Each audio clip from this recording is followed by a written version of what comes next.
દેશના પ્રથમ જ્યોતિર્લિંગ સોમનાથ મહાદેવ મંદિર ખાતે રાજ્ય સરકાર દ્વારા પ્રથમ વખત સોમનાથ મહોત્સવનું આયોજન કરવામાં આવ્યું છે। સોમનાથ મહોત્સવ 3 દિવસ સુધી યોજાશે। રાજ્યના મુખ્યમંત્રી ભૂપેન્દ્રભાઈ પટેલે સોમનાથ મહાદેવ મંદિર ખાતે તેઓ પહોંચ્યા હતા।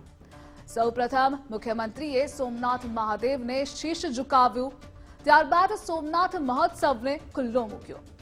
सीएमए जनमेदनी ने संबोधता कह્યું કે અહીં રોજ રાત્રે 108 દીવાની ત્રિવેણી ઘાટ ખાતે આરતી કરાશે।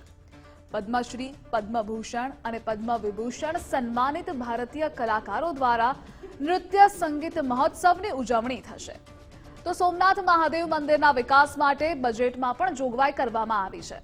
સોમનાથ દર્શન માટે શ્રદ્ધાળુઓને વધુ કનેક્ટિવિટી મળે તેવા પ્રયાસ કરવામાં આવ્યા છે।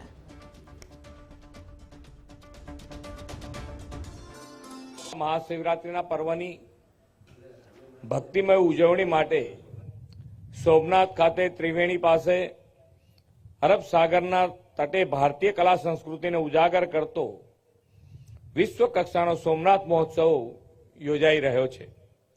श्री नरेन्द्रभाई मोदीना विजन अने प्रयासोना परिणामे आपणा आस्थाना केन्द्र एक भारत श्रेष्ठ भारतना केन्द्रो बन्या छे।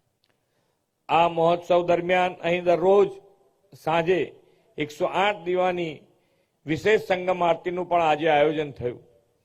राज्यमां सौ प्रथम वखत सोमनाथ महोत्सवमां पद्मश्री, पद्मभूषण अने पद्मविभूषण सन्मानित भारतीय कलाकारो द्वारा नृत्य संगीत महोत्सवनी उजवणी थशे।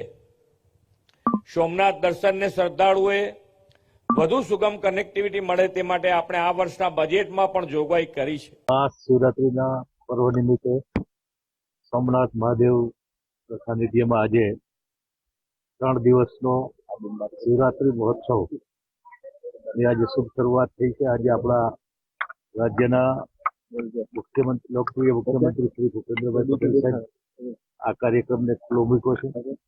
આજના આ કાર્યક્રમમાં પદ્મભૂષણ, પદ્મશ્રી, પદ્મવિભૂષણ એવા નામાંકિત કલાકારો આ 3 દિવસ સુધી કલાની આરાધના સોમનાથ મહાદેવના સાનિધ્યમાં કરશે।